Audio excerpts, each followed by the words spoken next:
We welcome you into the Lion Country Kia Goon and Ironhead show on a Tuesday, coming off of Super Bowl Sunday. And just like I predicted, Goon told you, Tampa Bay was going to be way too much for Kansas City. Chiefs never had a chance. Vegas might start hiring you right now, Ironhead. It's unbelievable. You're like the Kohler. It is pretty remarkable. I think I might have gone 0 for the playoffs, if I'm not mistaken. I might have somehow snuck in a win there somewhere. I'm not sure. Yeah, you had your Buffalo Bills weekend. You're good. I will say there were a couple of things that really stood out in the game. I know the officiating's received a lot of attention. I don't know what you thought, Goon. I get that you don't know exactly what was said. So in the Matthew Brady situation, it did look a little odd that Matthew got the flag and nothing on Brady. Truthfully, outside of that, though, Goon, I thought all the penalties were very legit. Kansas City, I don't know if they were like that all season. I'm kind of wanting to go back and see if I could see film on them, but man, were they handsy. I mean, they had hands on jerseys just nonstop. And it wasn't ticky-tack stuff. I didn't think. I've seen a lot of my friends are disagreeing with me, but man, I mean, you grab a jersey and you change the direction of a pattern. And I know a couple times they were raising the question of, well, was the pass catchable? And well, yeah, probably was if you're not being dragged to the ground. If you hadn't tackled the guy, yeah, it was catchable. So, I get that there were a lot of penalties, but to me, it was Kansas City self-inflicting the harm much more than it was any kind of egregious officiating, is the way it looked to me. But the other thing is, we talked about the Kansas City offensive line and the tackles in particular being down, and we thought Kansas City would be able to counter that with Mahomes being Mahomes, and they were not able to do that. Man, did Tampa's defensive front dominate that game from start to finish. Ridiculously dominated that game. Yeah. I mean, Mahomes threw 50 passes and he was harried or sacked 29 times. That's insane. I don't think in a game that bad. I guess other than the Eagles games all year this year with Carson Wentz running around, but I mean, unbelievable how much pressure he was under the whole game. And then, I mean, I got to say it. Some of those things he was throwing up in the air when he was going down to the ground and just flicked it up and threw the ball 82 yards in the air on a dime. The guy still dropped it. I mean, if they make one or two of those like crazy, stupid catches that he was like miraculously getting off. Yeah. I mean, it was unbelievable what he was doing out there, and was more unbelievable was how much fire he was under with, as we said from the start, the team that could get pressure with four guys and sit back 7 in a zone or a tight man combo. That game was over early when I guess I'll say this. You knew it was over when Fournette was running the ball and he was going downhill. You could see early in the game when they were getting the ball and they needed like 3 or 4 yards, he was picking up 5 or 6. And that's when Kansas City was like, didn't want to be there, have that type of look to them. Yeah, I just everything about that game pretty much stunned me in terms of, again, not necessarily shocking that Tampa could win the game, but I really did think Kansas City going in was going to be the better team. But the fact that Tampa dominated the way it did was surprising. But the most shocking thing to me is Kansas City not getting a touchdown in 4 quarters of football. And again, I get there without a couple of tackles. I get Tampa's defense was playing very well going into that game and obviously played its best game of the season in the Super Bowl. I would have told you going into that game there was 0% chance, not a chance that Kansas City wouldn't score a touchdown in that game at some point. I mean, I'm still stunned right now of of the score, of how they scored, and I'm sure you were super excited when Antonio Brown got a touchdown out there. Oh yeah, fantastic! Really, really jacked up for that. Wonderful stuff. Couldn't happen to a better guy. Yeah. So I know Booch is there and Booch is producing, and I know he's going to laugh at this when I say this, but you saw Andy Reid from the early 2000s Philadelphia Eagle NFC title games. I mean, horrible clock management. Really, not doing anything. They ran the ball 8 times. 8 times. Yep. Never once tried to establish the run out there at all. And they weren't really out of the game. It was 7-3, and then they stopped. They made an unbelievable goal line stand early in that game. Yep. And they did nothing with it. Nothing. I know Andy Reid had a lot of stuff going on in his head, which he had early in the 2000s when he lost 4 straight NFC title games. But it was the big game choke by Andy Reid type of thing. But looking back on it right now, does Andy Reid in the right mind to coach that game? You got about that. I will say that the one thing in I don't know if you want to say necessarily defensive Andy Reid, but I do go back. One of the few things I got right, and I didn't really get it right because I still took Kansas City to win the game. But I do think when you have teams with comparable talent and they play each other a second time, that the team that lost, again, does have a distinct advantage. You see what the other team does and does well, and you have to make adjustments, right? Tampa Bay completely changed up what it did defensively. No man-to-man in this game when it was almost exclusively man-to-man in the first matchup. And obviously they knew they had significant advantage there at the line of scrimmage with the Kansas City situation with the offensive tackles, and rightfully did a great job of taking advantage of that. But I do think it's difficult, I think, when you win a game as handily as Kansas City did in that previous matchup, to try to, I guess, kind of anticipate, okay, these are the changes we're going to have to make to go out and win again, because you know what you did last time worked. And even if you're trying to make some adjustments because think what the other team might be doing, again, what Tampa did was just flip the script entirely.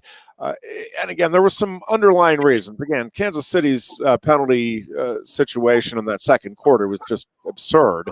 And really, to me, if you had to go back and pick a play, and I get it was 31-9, and everybody agrees it was pretty thoroughly dominated by Tampa Bay. But I will say, if that interception stands and you don't have the penalty on that play, the defensive holding, and I think it was absolutely the right call when you look back and see the replay. But if that interception, if there's not defensive holding there and that interception stands, it just would be interesting to see kind of how that game would play out then, because once Tampa got control, right, the fact that they were controlling the line of scrimmage as effectively as they were really on both sides allowed them to kind of dictate the game. And, I will say Tony Romo, I thought was spot on at halftime in talking about, and I agreed with him. It wasn't that you thought Kansas City was completely out of the game, but it did feel different than the other situations where Kansas City was behind. It just felt like Tampa was controlling that thing to a greater degree than some of those other teams that Kansas City had rallied against. And again, with Patrick Mahomes, it wasn't that you were sitting there at halftime saying, oh, this game's definitively over, no chance whatsoever for the Chiefs. But, boy, it did have just a different feel with the way Tampa again, was controlling the line of scrimmage and just seemed to have really complete control of that thing, even though, again, from a score standpoint, you were just talking about a couple of touchdowns. And normally for Kansas City, a couple of touchdowns is nothing to try to get in short order.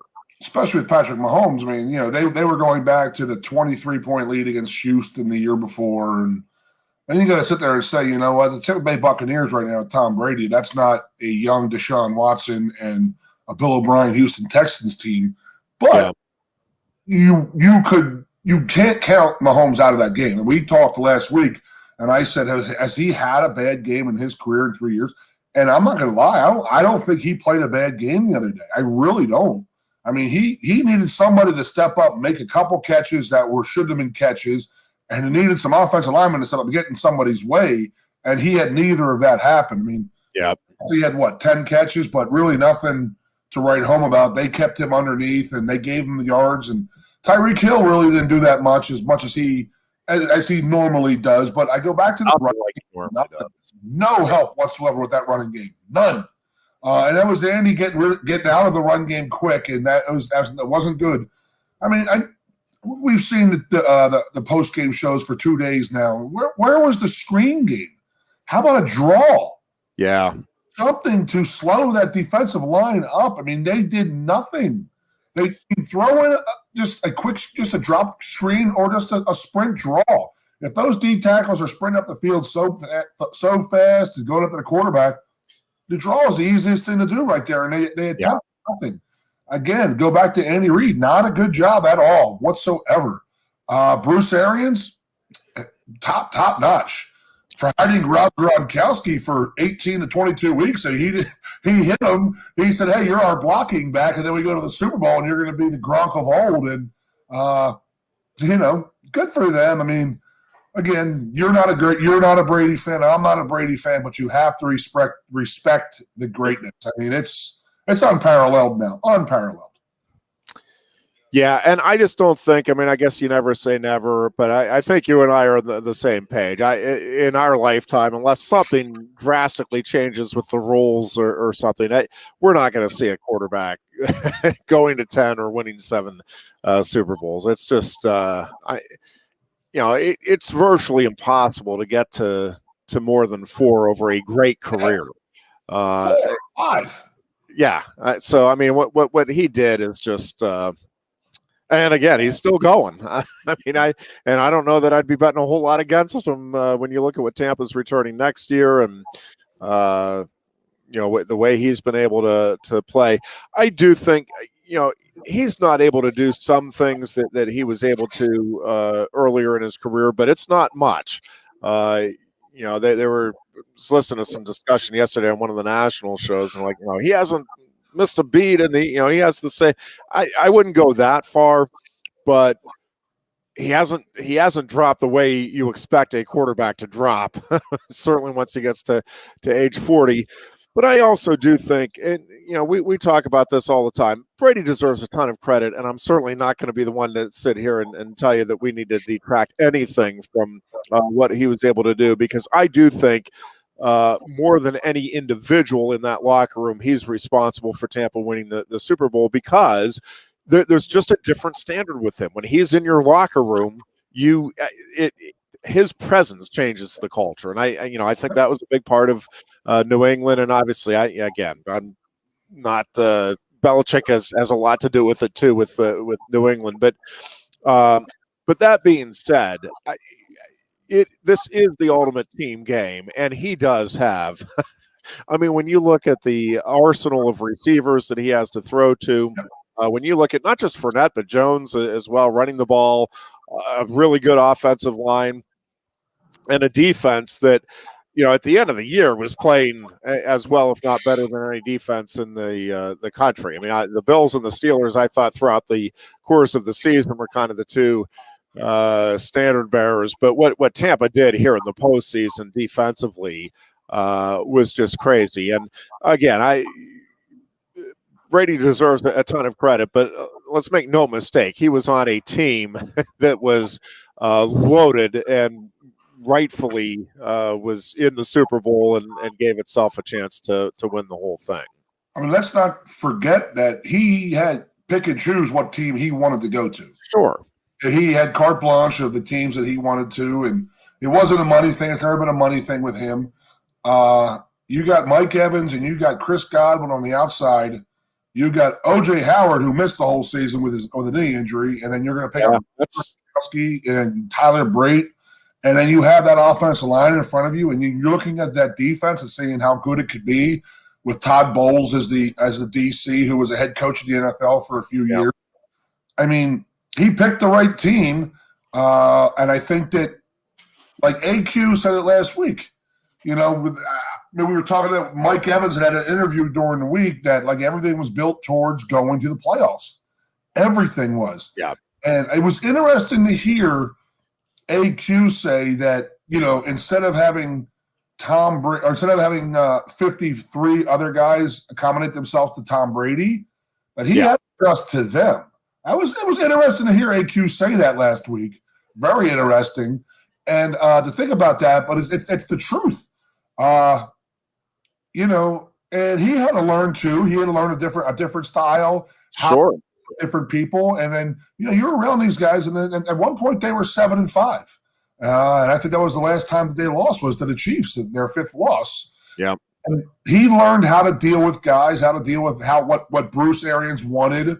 And, again, credit to him and credit to Arians for being a strong-willed coach and not saying, okay, Tom, do what you want. Right. Tom Brady still wants to be coached. I mean, how many NFLs could say that? You could say that about NFL, any NFL, NBA, NHL, or Major League Baseball stars can say they still want to be coached. And then the ones who are the great ones, they do, I guess. And, here, that AQ interview was pretty damn good. I went back and watched that again. Jeff, it was very, very good. I liked what he was saying about, I guess, BA. It took me like 15 seconds to realize BA was Bruce Arians and not Brian Allen, I was like, why is Brian Allen talking to Tom Brady? What the hell's going on around here? No, but I mean, listen to that interview and listen to how AQ talked about Tom, or Tom is what he was saying. Yeah. And how he was talking about Bruce Arians was very enlightening, very, very enlightening. And I liked the interview. And, we'll get back to it, I guess, if you want to circle back. But, the offensive line play, I mean, we talked about it for 3-4 years now, and they were just – Bucks offensive line was just – they killed them. It was just dominant up and down. And then Kansas City, man, you missed a few people. Holy crap, man. Holy crap. Yeah, really, as we said, both sides, the line of scrimmage was just completely controlled by Tampa from start to finish, and it's just it's impossible to win in the NFL if that's the case. But the people that are saying that I do get amused because we get. I do feel like we are, and I'm guilty of it from time to time too. So I'm not suggesting that I don't fall prey to it too. But we are so caught up in the moment, and because I'm listening to some of these analysts, Kansas City. I mean, that's a wide gulf between them and Tampa, and it's. Well, hold off for just a second. This was one game, and yes, in that game, no question. I'm here to tell you that if the two teams played again this Sunday and Mahomes is completely healthy, has both of his legs ready to go, they have just even one of their offensive tackles back, and the defense makes a few adjustments in terms of not getting as many penalties, not being quite so handsy. I mean, who knows? And again, Tampa absolutely outplayed them, deserved the Super Bowl title, all of that. But, they did meet not that long ago, and Kansas City dominated that game. It just, we get so caught up in, nobody's going to be able to catch Tampa next year. We'll see. We'll see how different. You don't know what happens after a team wins a Super Bowl. What Kansas City did to get back is pretty remarkable because so there are so many different factors, but that chemistry that's there does that, because there's going to be some different people in the locker room. I mean, that's inevitable. It's not going to be the exact same team coming back. And so, does everybody have the same hunger, the same desire, the same willingness to be coached as you were talking about with Brady? Now that I've got a Super Bowl ring, am I going to be as willing to listen to the coach? Am I going to do a little extra session with the weight training or the conditioning in the offseason? Or do I say, yeah, you know what? I just won a Super Bowl. I deserve a little extra time off here. I mean, all of those things. And how do other teams respond? Nobody just sits around in the offseason, right? What free agents do the other teams pick up? What are the, draft picks that come in, and how do they fit in, and all of that. So, yeah, Tampa, I mean, looks like a team that could certainly get back to the Super Bowl next year, but to sit here and say it's a wide gulf between them and Kansas City, or them and anybody right now next season, to me is just kind of silly. Again, they were on point with the game plan. They executed to near perfection, didn't beat themselves, didn't do anything silly. and got some breaks, right? I mean, the turnover, Huge. the turnover that was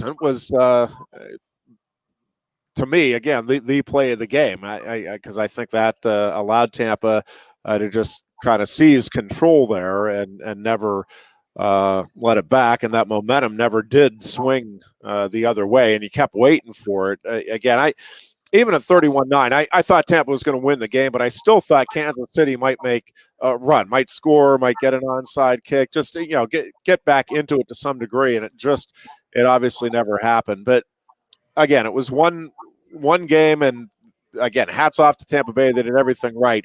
But to say that there's some sort of a huge gulf that can't be overcome, to me, is kind of absurd heading into next season.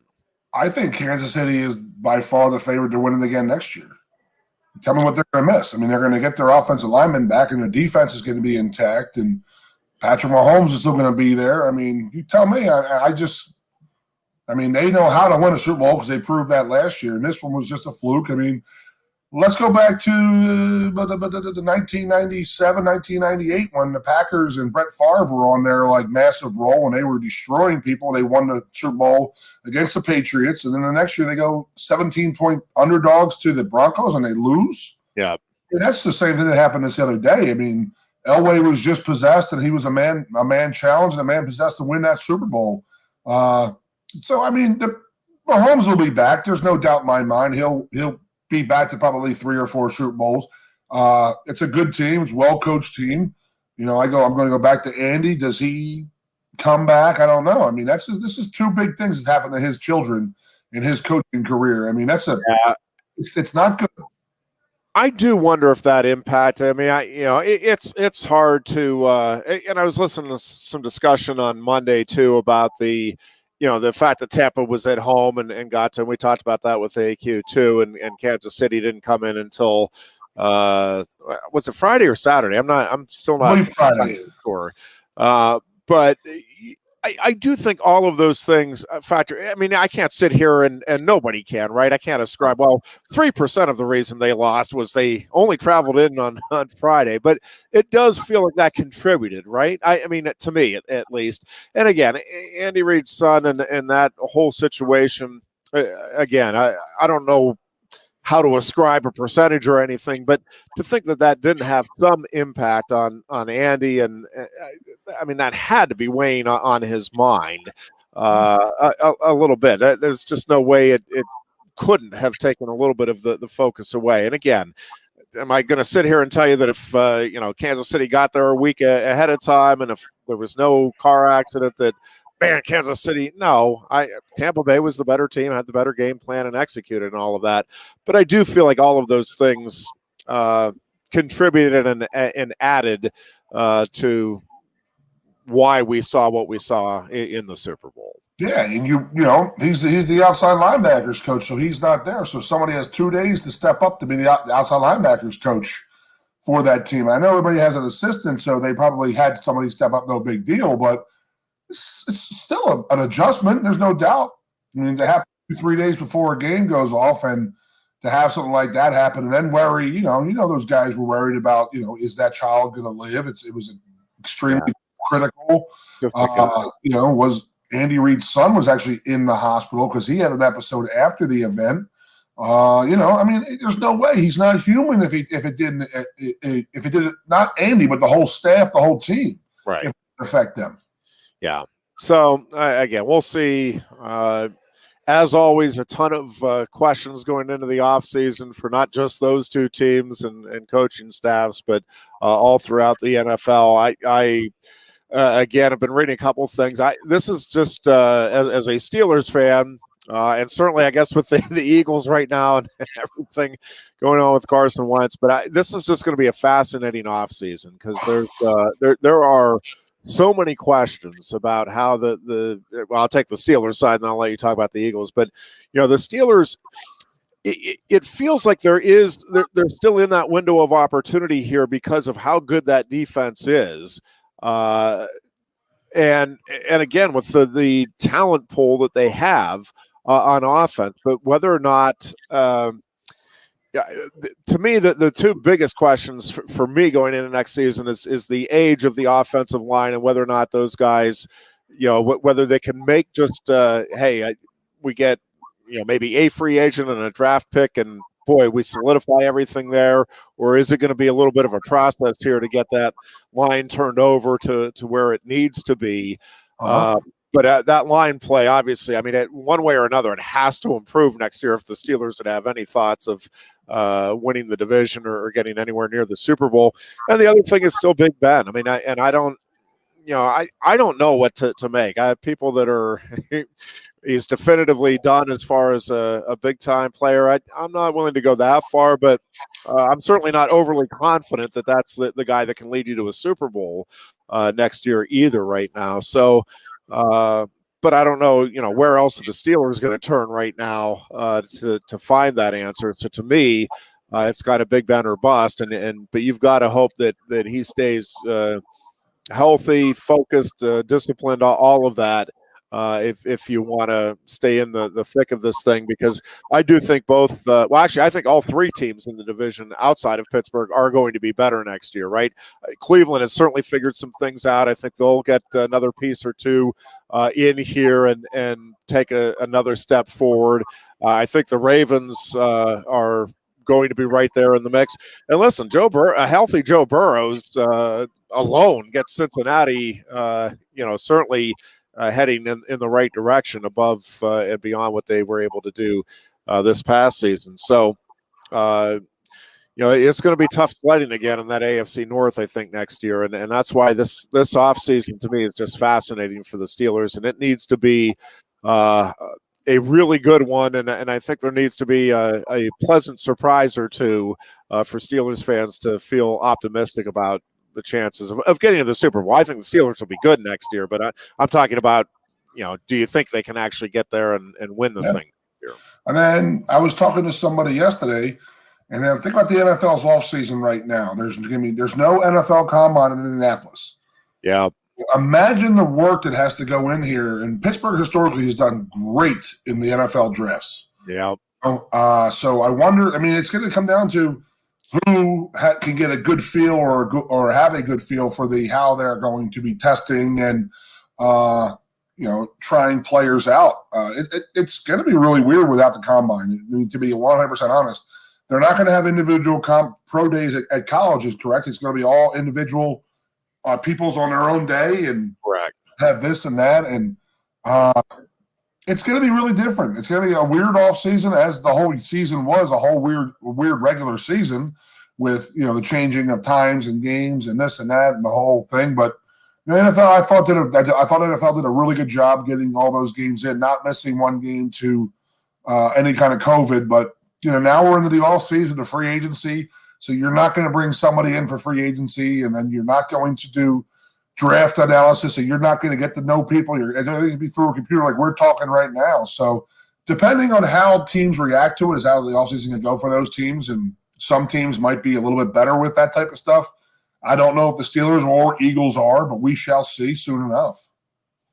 Yeah, it's going to be interesting. One other NFL note, and then when we come back, we'll talk some Penn State sports. But Marty Schottenheimer, which for me, of the Browns coaches in my lifetime, and Sam Rutigliano would be up there too, but Schottenheimer would be the guy I had the most respect for the rivals of the Steelers, and he really was just and if you didn't hear it, he passed away, but Marty Schottenheimer was just I'm not sure he ever quite got the credit he deserved for how good of a coach he was.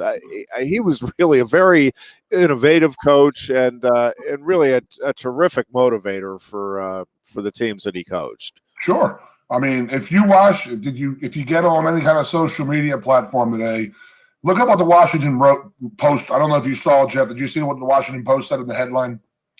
I didn't. Redskin coach Marty Schottenheimer passes at whatever age, always wilted in the playoffs, dies. And I was like, why do you have to say that? What? Yeah. They've deleted it since, but it's just a very asinine thing to say.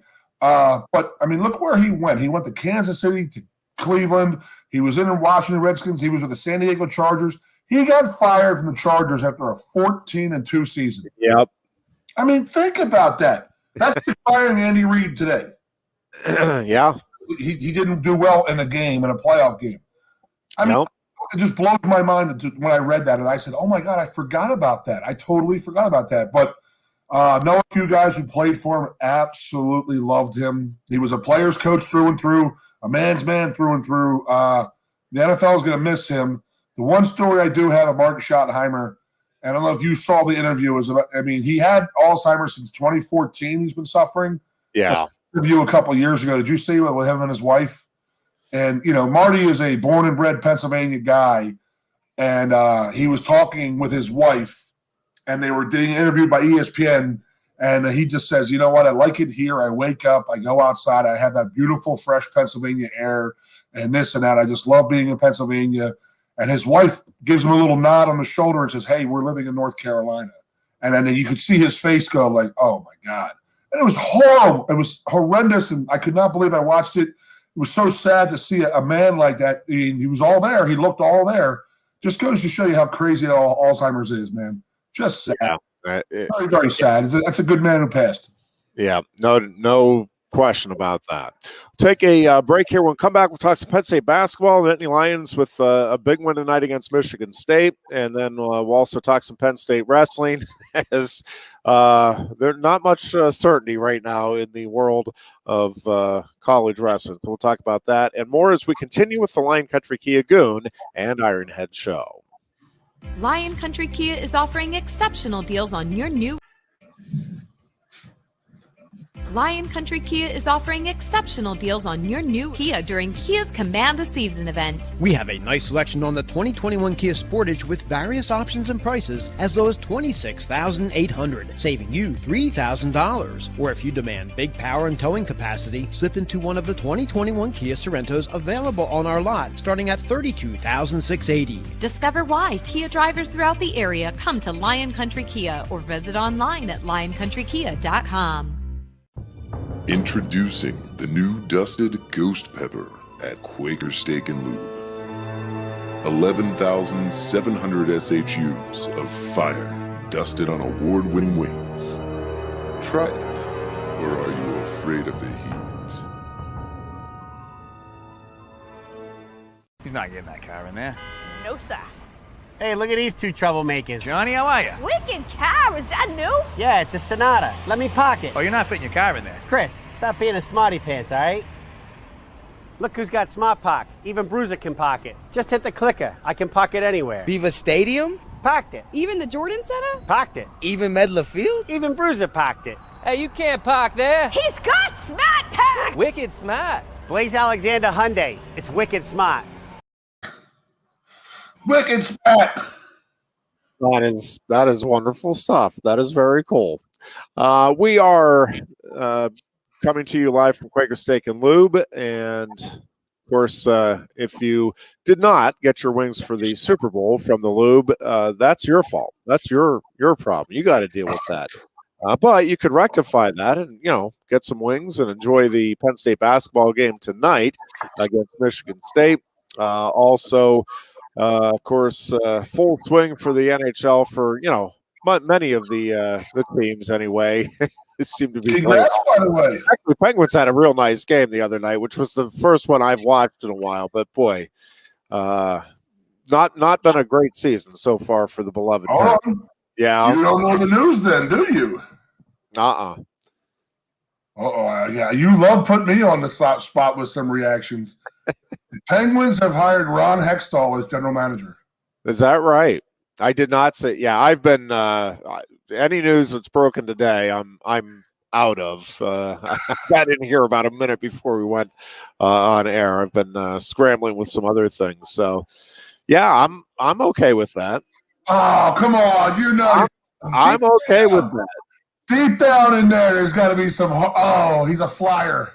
Nope, I'm okay with that. Listen, this organization right now needs something to get it kickstarted. They've got to, if I'm going to assume that Ron can go out and find some defensive help, and that is what the Penguins need in large quantities right now. So I'll give you my 2 cents. Yep. And that is, as a Flyers fan, he changed that whole attitude with that organization. And he did it in a very odd way. He definitely created a lot of angst between players and management, and that's why he got fired. Yeah. I got to say for a fact that what he did with the Flyers drafting was unbelievable. Absolutely unbelievable. Second to none, really changed the way the Flyers actually went out and did everything like that. Usually it was always the older, Seed's on there. Seed, I was going to give you credit for the Hextall stuff, man. Hextall, that's my boy right here. He's going to tell you how much he loves Hextall. And it's a good hire for the Penguins to build for the future, just so you know.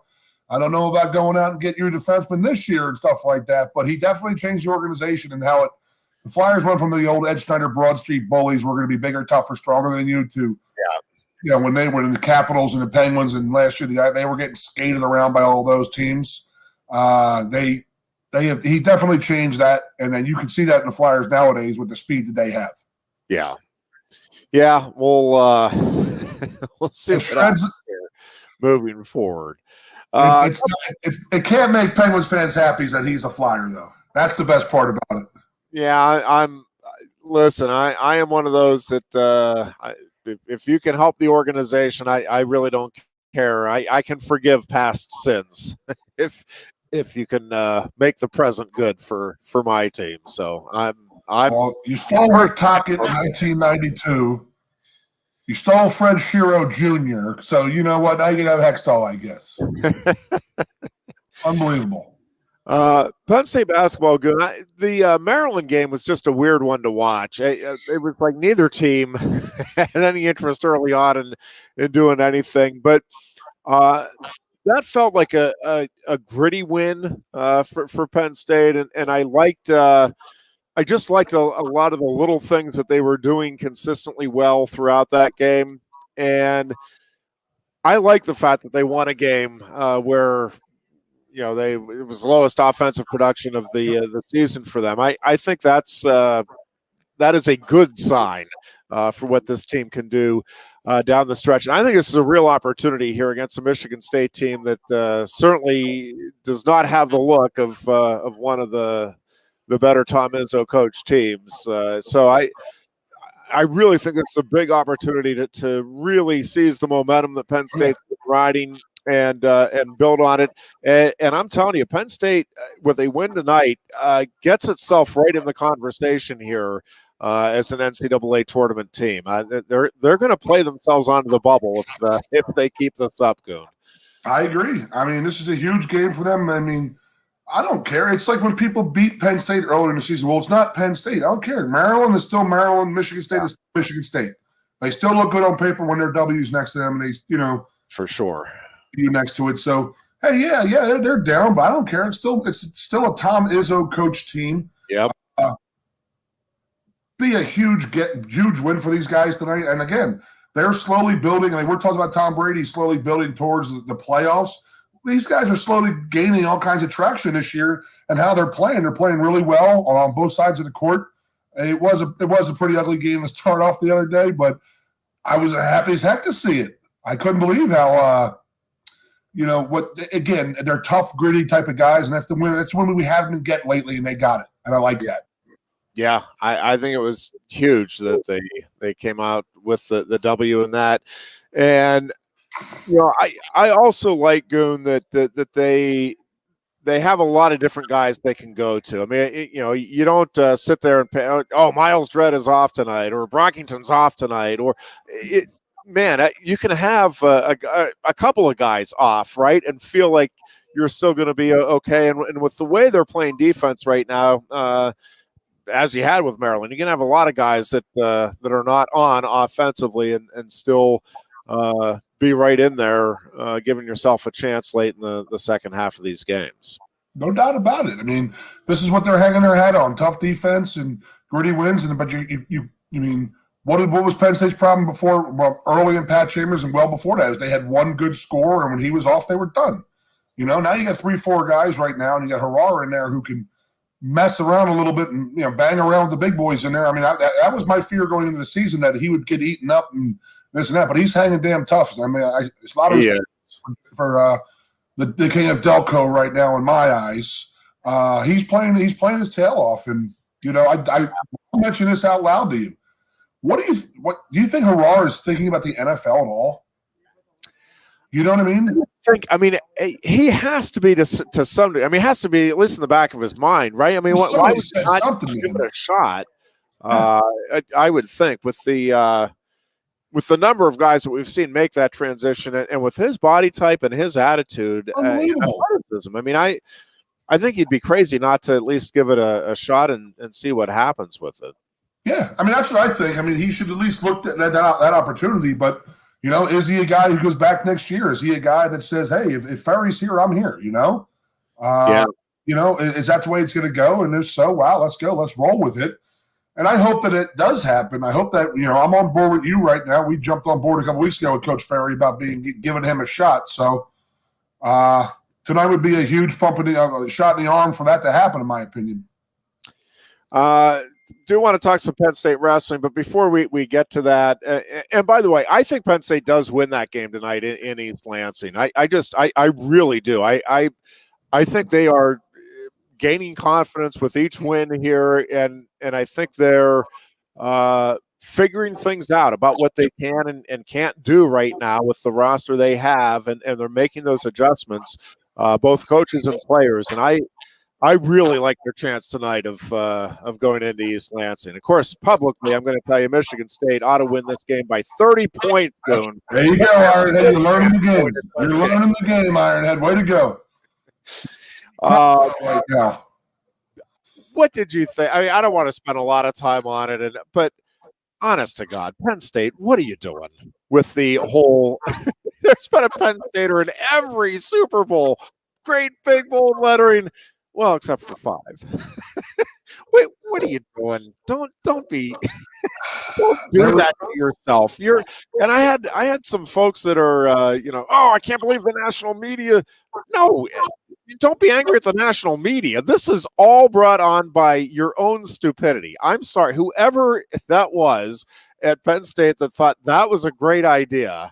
I'm sorry, you deserve all the ridicule you got and more. And some of the other schools, I mean, it was really funny stuff what some of these other schools are doing. It was hilarious. I gotta say that I can't believe it stayed up for. I can't believe it was released. I can't believe it stayed up for as long as it was, and the responses were absolutely hilarious. Really, I've been faithful in marriage for 29 years, except for 5. Yeah, stuff. It was so funny. It was, but honestly, that feels like a move that there's only 2 schools in one conference that would do something that brazenly stupid and braggadocious when you know that you're false bragging. The Big Ten is the only conference that would do that. Something like that, I mean. And Penn State and Notre Dame are the only 2 schools that would even think about, hey, let's make it sound like we have had somebody in every Super Bowl when we know we haven't had 5. And we'll put the disclaimer at the bottom. So I was like, why would you do that? I mean, the record itself stands pretty good. Yes. Put it all in bold. Hey, we've had a Penn Stater in every Super Bowl except for 5. That's fine. But they deserved all the ridicule. And, the responses were genuinely hilarious. And if you're a Penn Stater and you're getting upset at the media or the other schools, I'm just letting you know you're placing the blame in the wrong place. That is all on Penn State and an unbelievably poor job of PR at a school that just never seems to learn the PR game. It really is amazing how many lessons you would think a school ought to be able to take and learn from. And nope, we're not going to learn from this one. It's just stunning to me. Yep. There were some other stats. Did you see the history of college football? What alumni have scored points in an NFL in a Super Bowl? Did you see all of that? I did not. ranks number 2 with 81 points scored in the Super Bowl history. You know, that includes Franco, the Barr brothers. Yeah. Who scored a touchdown, a field goal, extra point, interception return, all that stuff.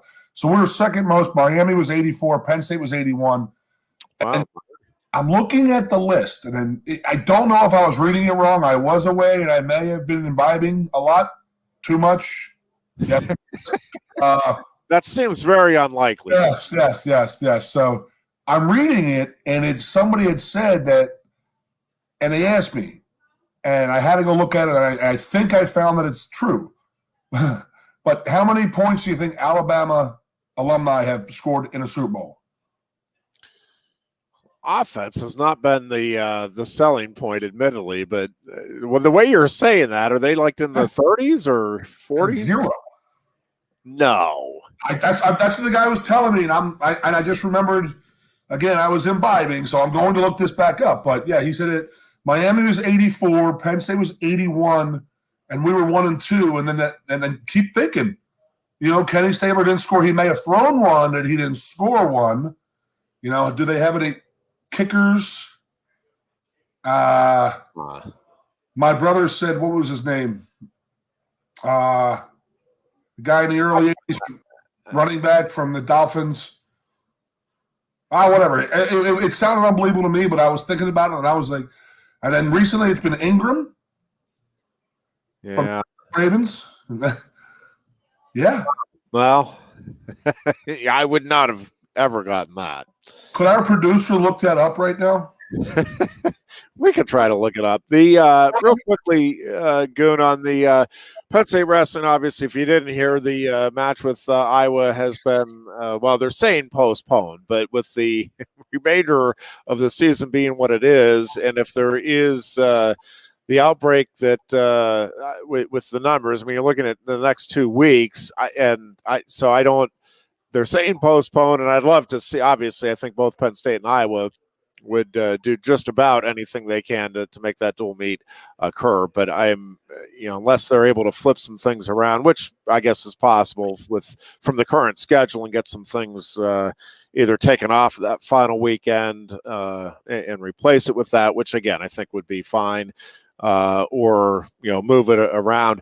And I've had people reach out to me. I don't have the inside info that I think people think I do. I don't know if there's anything in the works for this weekend.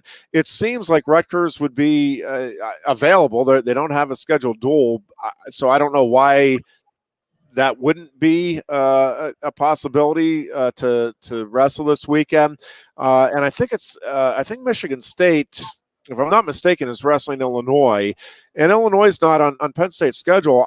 My thinking would be to get Penn State as many matches as possible, and for that matter, Rutgers, is to do a quad meet, get Penn State, Rutgers to join in here with Michigan State and Illinois, and let's get as many matches in as possible. But would you go Saturday, Sunday, quad, or go dual meet? I think you could just do it all in one day, just for the travel issues. That's the other thing that came out. Kyle Dake and Jason Nolf are going to wrestle. Then Dake's going to wrestle Vincenzo Joseph in the same event coming up here on the 23rd for the Nittany Lion Wrestling Club. So that'll be all credit in the world to Kyle Dake, and he's obviously a very special wrestler. Jason and Vincenzo are special in their own right, but on the international freestyle stage right now, Kyle is right there. Maybe Kyle Snyder would be ahead of him right now, and I think he and David Taylor right now would probably be pretty close to the next guys from America in terms of being darn near impossible to beat right now. And Jaden Cox, I should throw him in there too. But so we'll see what happens. But I like the fact that those Nittany Lion Wrestling Club events are still coming together and continuing to get some intriguing matchups. And if you didn't see a lot of different Facebook posts about it, but Jason Nolf's sister's fiance died unexpectedly very recently, and so and she has a baby on the way. So they are asking for donations. Jason, you can go to Jason's Facebook page, but very tragic situation. And if you're able and willing to help out there, obviously any help would be greatly appreciated. On that front. But for this Penn State team, I do want to reiterate something because I keep seeing I had somebody that sent me I really don't look at the message boards very often, just because you can get bogged down in it, and I don't have time or interest to get bogged down in it. But somebody sent me something asking me if this is true, and I don't know why it's causing as much confusion as it is, but apparently it is. So I'm just trying to set the record straight one more time here. The 4 matches that we have been talking about, and it may be that I haven't been clear and others haven't been clear about what those 4 matches that Penn State's trying to get, why you're trying to get the 4. The issue is if you are not able to compete at the Big Ten tournament because of COVID, okay, then you can still be considered for a wild card selection if you have 4 matches just for this season. If you have 4 matches under your belt, you don't need the 4 bouts to be eligible to compete in the Big Ten tournament. You never have needed any matches in any year, and that remains the same this year to compete in the Big Ten tournament. The issue is if you don't have any matches before the Big Ten tournament, or you just have 1 or 2, you're not going to qualify an automatic spot for the conference at whatever weight you're competing at. So the conference may have 7 legitimate All-America contenders, but if only 5 of them have enough matches and qualify, then the top 5 only would get automatic bids. But if you wrestle in the Big Ten tournament and you finish in the top 5, or whatever the number is that for the automatic qualifiers at a weight class, you go. You don't need any matches during the regular season. So it's not that you have to have so many matches before the Big Ten tournament. It's that you have to have the 4 if you are unable to compete in the Big Ten tournament because of COVID. So I just wanted, because I had somebody, I didn't know that you had to have 4 matches under your belt or you couldn't compete at the NCAA tournament, and you don't. That's not the case. So I just want to make sure people are clear on that. The reason for the 4 bouts is, again, if you are of caliber to get a wild card bid, you would still be considered. We have 3 right now, correct? Well, yeah, we have 3 dual meets under our belt. Yeah, some of the starters still have projected starters still have, like Robbie Howard still hasn't wrestled. Greg Shipley still hasn't wrestled. But again, those guys, they can compete in the Big Ten tournament and at their weight class and still get an automatic bid to the NCAA tournament. It's just going to be difficult to impossible to get a wild card bid if you don't have more matches under your belt. Gotcha. But COVID is wreaking havoc on this this wrestling schedule, not just for Penn State, but a bunch of schools throughout the country. So I don't know how this thing is going to shake out. You're hoping against hope that at least by the time March rolls around, I mean, you'd love to see a legit Big Ten tournament, an NCAA tournament, as legit as you can. Again, already we know there's not going to be any Ivy League schools, and as we've talked about, there's some really great wrestlers out of the Ivy League. So you're already a little diminished to begin with, but boy, you just hope that we get close to the full slate of what's remaining into the NCAA tournament field here at the end of the year. Agreed, Bob. So, again, we'll keep you posted. I suspect we'll know by Thursday with some degree of certainty as to what is or isn't happening with Penn State wrestling in terms of the upcoming weekend.